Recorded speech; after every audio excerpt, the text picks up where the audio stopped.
E5 TV news కు స్వాగతం. ముందుగా హెడ్లైన్. 60,000 కోట్ల విలువైన అభివృద్ధి ప్రాజెక్టులను ప్రారంభించిన మోదీ.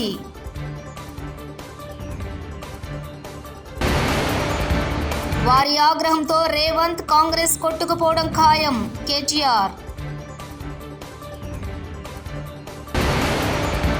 తెలంగాణను $3 ట్రిలియన్ ఆర్థిక వ్యవస్థగా తీర్చిదిద్దడమే లక్ష్యం. సీఎం రేవంత్ రెడ్డి.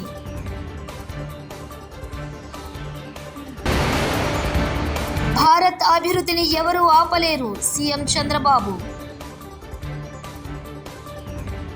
ప్రధానమంత్రి నరేంద్ర మోదీ ఒడిశాలోని జార్సుగూడ నుంచి 60,000 కోట్ల విలువైన పలు అభివృద్ధి ప్రాజెక్టులను శనివారం నాడు ప్రారంభించారు. టెలికమ్యూనికేషన్లు, రైల్వేలు, హెయిర్ ఎడ్యుకేషన్ వంటి రంగాలు ఇందులో ఉన్నాయి. सरकार की बहुत बड़ी प्राथमिकता है. आज ओडिशा सहित पूरे देश में एजुकेशन और स्किल डेवलपमेंट पर अभूतपूर्व निवेश किया जा रहा है. हम देश के इंजीनियरिंग कॉलेजों और पॉलिटेक्निक को भी आधुनिक बना रहे हैं.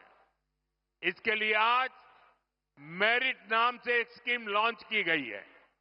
इस स्कीम के तहत टेक्निकल एजुकेशन देने वाले संस्थानों पर हजारों करोड़ रुपए खर्च किए जाएंगे. इससे हमारे नौजवानों को अच्छी टेक्निकल एजुकेशन के लिए बड़े शहर जाने की मजबूरी नहीं रहेगी.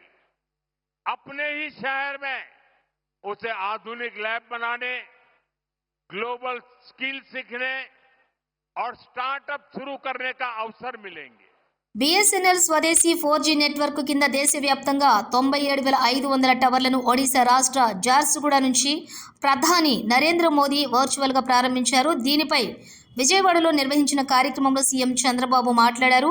దేశాన్ని నడిపించే నాయకుడు లేక ఇన్ని రోజులు అవస్థలు పడ్డామని, దేశానికి సరైన సమయంలో సరైన నాయకుడు ఉన్నారని ప్రధాని మోదీని కొనియాడారు. ఒకప్పుడు లైటింగ్ కాల్ బుక్ చేస్తే వారం రోజులకు వచ్చేదని సీఎం చంద్రబాబు గుర్తు చేశారు.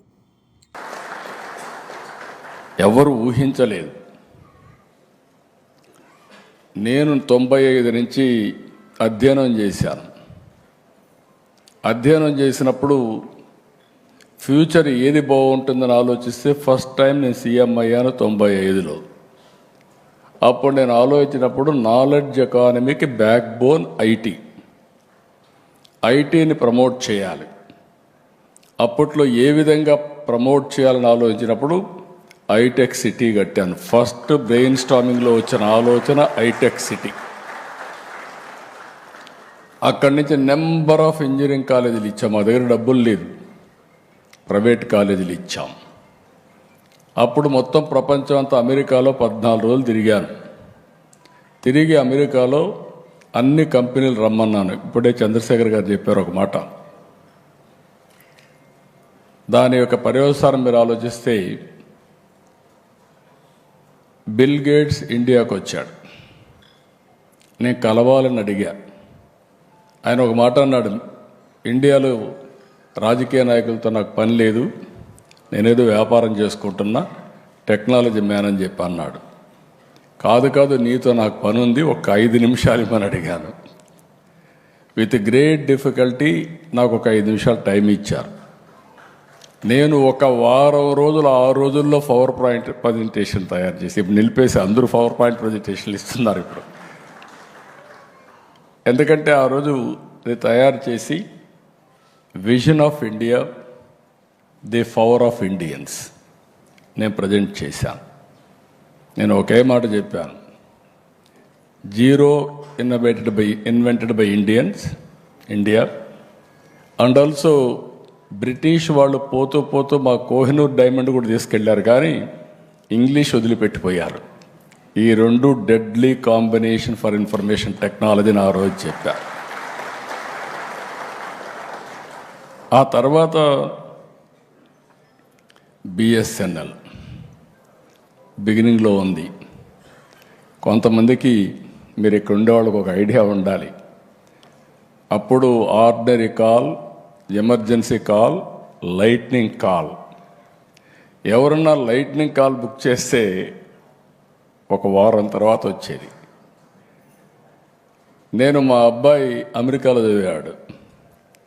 చదివితే నేను అసెంబ్లీలో జోక్గా చెప్పేవాడిని, నేను మా అబ్బాయికి ఫోన్ చేయడం లేదు, ఫోన్ చేస్తే ఫోన్ బిల్ 1000 రూపాయల్లో వస్తుంది, తర్వాత అసెంబ్లీ మొత్తం స్టాలు చేసి మీరంతా నా మీద ఆరోపణలు చేస్తారనే ఉద్దేశంతో నేను భయపడుతున్నాను. దీనికి ఒకటే మార్గం, ఈ ధరలు తగ్గాలంటే ఆ రోజు చైనా చాలా ఫాస్ట్గా మూవ్ అవుతున్నారు, వాళ్ళు చూస్తే నాకు అసూయ. అప్పుడు నేను ప్రధానమంత్రి ఇద్దరితో ట్రై చేశా, ముందు దేవేగౌడ గారు, గుజరాల్ గారు. ఆ 2 ప్రభుత్వాల్లో నాకు చాలా సన్నిహిత సంబంధాలు, నేనే కన్వీనర్ కూడా గవర్నమెంట్కి. ఇద్దరు అర్థం చేసుకోలేకపోయారు. ప్రధానమంత్రి గారు వాజ్పేయి గారు, great statesmen of this country. నేను ఐడియా ఇస్తే అని అన్నాడు, ఒక మాట అన్నాడు, డబ్బులు ఎక్కడి నుంచి వస్తాయన్నాడు. BSNL public limited company shares ఉన్నాయి కదా, ఏం చేద్దామన్నాడు. నేను ఒకటే మాట చెప్పాను, సార్ అన్ని దేశాల్లో టెక్నాలజీ రెవల్యూషన్ వస్తూ ఉంది, వచ్చింది. ఆ దేశాల్లో ఏవైతే షేర్ హోల్డర్స్ ఉన్నారో వాళ్ళందరూ కూడా ప్రీమియం పే చేశారు, మనం కూడా ప్రీమియం పే చేసి ముందుకు పోదామంటే. యువతకు నైపుణ్యం అందించాలన్న లక్ష్యంతో యంగ్ ఇండియా స్కిల్స్ యూనివర్సిటీని తమ ప్రభుత్వం ఏర్పాటు చేసిందని తెలంగాణ ముఖ్యమంత్రి రేవంత్ రెడ్డి వ్యాఖ్యానించారు. 2047 నాటికి $3 ట్రిలియన్ ఆర్థిక వ్యవస్థగా తెలంగాణను తీర్చిదిద్దుతామని ధీమా వ్యక్తం చేశారు. తెలంగాణ పునర్నిర్మాణంలో యువత భాగస్వామ్యం కావాలని పిలుపునిచ్చారు రేవంత్ రెడ్డి.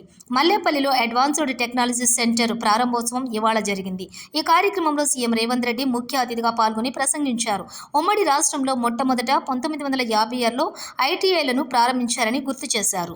గంజాయి సరఫరా చేసే వాళ్ళు చాలా వరకు ఇంజనీరింగ్ గ్రాడ్యుయేట్స్, ఇంజనీరింగ్ చదువుకుంటున్న పిల్లలే సరఫరా చేస్తారు.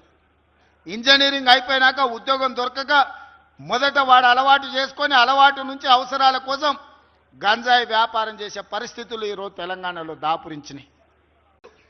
ఇవాళ ప్రభుత్వం దగ్గర పంచడానికి భూములు లేవు, ప్రభుత్వం దగ్గర ప్రభుత్వ కార్యాలయాలు కట్టడానికి భూమి లేదు, శ్మశాన వాటికల కోసం కేటాయిద్దామంటే భూమి లేదు. ఇక పేదలకు భూమి ఇవ్వడం అనేది, పేదరికాన్ని నిర్మూలించడానికి భూములు ఇవ్వాలంటే అసాధ్యమైన పని. మరి పేదరికాన్ని ఎట్లా నిర్మూలించాలి, ఇది ఆలోచన చేయాలి. నిన్న రేవంత్ రెడ్డి కావాలనే చెరువు ఖాళీ చేయకుండా మూసీ వద్ద ఉన్న ప్రజలను ముంచాడు. క్లౌడ్ బరస్ట్ ఉందని తెలిసి కూడా మూసీ ప్రజలను ముంచి 1,50,000 కోట్లు కొల్లగొట్టడానికి చెరువు ఖాళీ చేయకుండా ఒక్కసారి 15 గేట్లెత్తి రేవంత్ రెడ్డి మొత్తం ముంచేశాడు. మొట్టమొదటిసారి ఇమ్లీబన్ బస్టాండ్ కూడా మునిగింది. కేటీఆర్ మూసీ మీద 2 చెరువులు కట్టిండు, పెద్దవి, గండిపేట అంటాం చూడు మనం, ఉస్మాన్ సాగర్, హిమాయత్ సాగర్, ఆ 2 చెరువులు కట్టిండు. కట్టి ఎందుకు కట్టిండు? అవి బ్యాలెన్సింగ్ రిజర్వాయర్లు అంటారు వాటిని. పైకి వెళ్ళి వరద వచ్చినా అందులో ఆపుకొని, నీళ్ళు ఆపుకొని కిందికి మెల్లమెల్లగా ఇడ్చుకుంటూ పోతే కిందికి సిటీ మునగది. అంటే ఏం చేయాలి? వాతావరణ శాఖ కూడా చెప్తాడు, వచ్చే వారం పెద్ద వర్షం, రేపు ఎల్లుండి పెద్ద వర్షం పడేటట్టు ఉంది అని చెప్తారు. చెప్తే ఏం చేయాలి గవర్నమెంటు? ముందు ఆ చెరువు మొత్తం ఖాళీ చేయాలి, సగం అన్న ఖాళీ చేయాలి. దబ్బన వర్షం పడితే కూడా పైకి వెళ్ళి నీళ్ళు వస్తే కూడా సిటీ మునిగిపోకుండా, కింద పేదోళ్ళకి ఇబ్బంది కాకుండా ఆ చెరువుల నీళ్ళు ఆపుకుంటాం. ఒక్కొక్క గేట్ ఎత్తి కిందికి మెల్లమెల్లగా ఎత్తిమినాన్గా కిందికి నీళ్ళు ఇడిచిపెడతాం. ఎవడైనా చేసేది కదే. అది అయినా ప్రభుత్వాలు కూడా అధికారులు చేయాలి. కానీ రేవంత్ రెడ్డి ఎంత కిరాతకుడు అంటే, నిన్న కావాలని తెలుసు ఆయనకు, నిన్న క్లౌడ్ బర్స్ట్ ఉంది, వర్షం పడుతుందని వాతావరణ శాఖ చెప్పింది. చెప్తే కూడా కావాలని మూసీ ప్రాజెక్టు చేయాలంటే ఆడ ఇండ్లు మునగాలి. నేను అనుకున్నట్టు మూసీలో 1,50,000 కోట్లు కొల్లగొట్టాలంటే వీళ్ళని ముంచాలని చెప్పి చెరువు ఖాళీ చేయకుండా కావాలని అట్లనే నింపిపెట్టి ఇవాళ ఎగ్దం ఒకటేసారి 15 గేట్లు ఎత్తిండ్రు. ఎత్తవరకు ఏమైంది? ఇలా ఇమ్లీబన్ బస్ స్టాండ్ మొత్తం మునిగిపోయింది. మొట్టమొదటిసారి చరిత్రలో ఇమ్లీబన్ బస్ స్టాండ్కి ఎప్పుడైనా నీళ్ళు వచ్చినాయి? ఇదివరకు మనం పోలేదా? ఇమ్లీబన్ బస్ స్టాండ్ చూడలేదు ఇదివరకు. ఇవాళ అది కూడా మునిగింది. ఎందుకు? ఒక్కటే కారణం. ఏం చెప్పదలుచుకున్నాడు రేవంత్ రెడ్డి? మీరు మూసి అద్దంటున్నారు కదా, నేను చేయాలనుకుంటే ఇక చూసినావా పేదోళ్ళను ముంచి ఇడికి ఎలగొట్టి అట్లనన్నా చేస్తా అనేందుకు ఇలా అంతా కిరాతకంగా ప్రవర్తన చేస్తూ ఉన్నాడు. నేను మిమ్మల్ని కోరేది, రేవంత్ రెడ్డి అన్న తిరుపతి రెడ్డి, నీకు దమ్ముంటే నా మీద నిలబడి గెలువు. తెలంగాణలో ఉద్యమంలో రబ్బర్ బుల్లెట్లు తగిలి చావు అంచుకు వెళ్లి వచ్చాం. రేవంత్ రెడ్డి, తిరుపతి రెడ్డి తాటాకు చప్పట్లకు ఎవరూ భయపడరు. నరేందర్ రెడ్డి సీసీ రోడ్లు వేయిస్తే తిరుపతి రెడ్డి ఆ రోడ్ల మీద నవ్వుకుంటూ తిరుగుతున్నాడు. కొడంగల్ నియోజకవర్గంలోని అన్నదమ్ములిద్దరూ అన్ని భూములను పెద్ద పాములు మింగినట్లు మింగుతున్నారు. గల్లీకి సీసీ రోడ్ వేసిండు. కోసికి ఒక్కసారి చూడండి, కలిగాలికి వస్తే ఎవరికో పుట్టిన బిడ్డ నా బిడ్డ అని ఉద్దాడితే తిరుపతి రెడ్డి అనుకుంటా నవ్వుకుంటా. కానీ ఈరోజు తిరుపతి రెడ్డి కానీ రేవంత్ రెడ్డికి ఒక్కటి చెప్తా, నువ్వేంది బాగా బెదిరించేది నన్ను? నీ తెలంగాణ ఉద్యమంలో రబ్బర్ బుల్లెట్లు దాకి సావంచలకు పోయి వచ్చినాం. నీ తాటాకులకు ఎవడు భయపడాడు ఇక్కడ కొడంగల్ ప్రయోజనాలు గుర్తుపెట్టుకో. మా నరేందర్ అన్న చూస్తే పాపం స్వామిడు సాఫ్ట్. నరేందర్ అన్నకి ఏం పని ఉండదు, అన్ని పెళ్లిళ్ళకి వస్తాడు. మరి ఏమిటికి రావాలి? నీలాక మరి లోట్లకు వస్తాం. అక్కడ అన్ని అలా కొడంగల్ నియోజకవర్గంలో అన్ని భూములు ఇట్లా పెద్దపా మింగినట్లా మింగుతున్నారు, అంతా అక్కింపేట. కానీ మన ఇక్కడ అందరూ ఉన్నారు. దయచేసి మాట్లాడండి. రేవంత్ రెడ్డి ఏం భయపడాడు, ఓటుకున్నట్టు దొంగ ఫోన్. 60,000 కోట్ల విలువైన అభివృద్ధి ప్రాజెక్టులను ప్రారంభించిన మోదీ.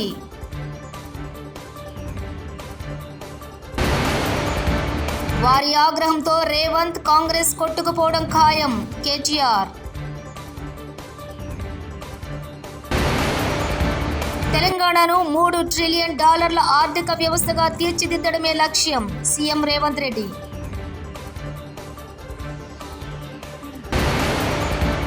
భారత్ అభివృద్ధిని ఎవరూ ఆపలేరు. సీఎం చంద్రబాబు. ఇవి బులెటిన్ విశేషాలు. చూస్తూనే ఉండండి E5 టీవీ న్యూస్.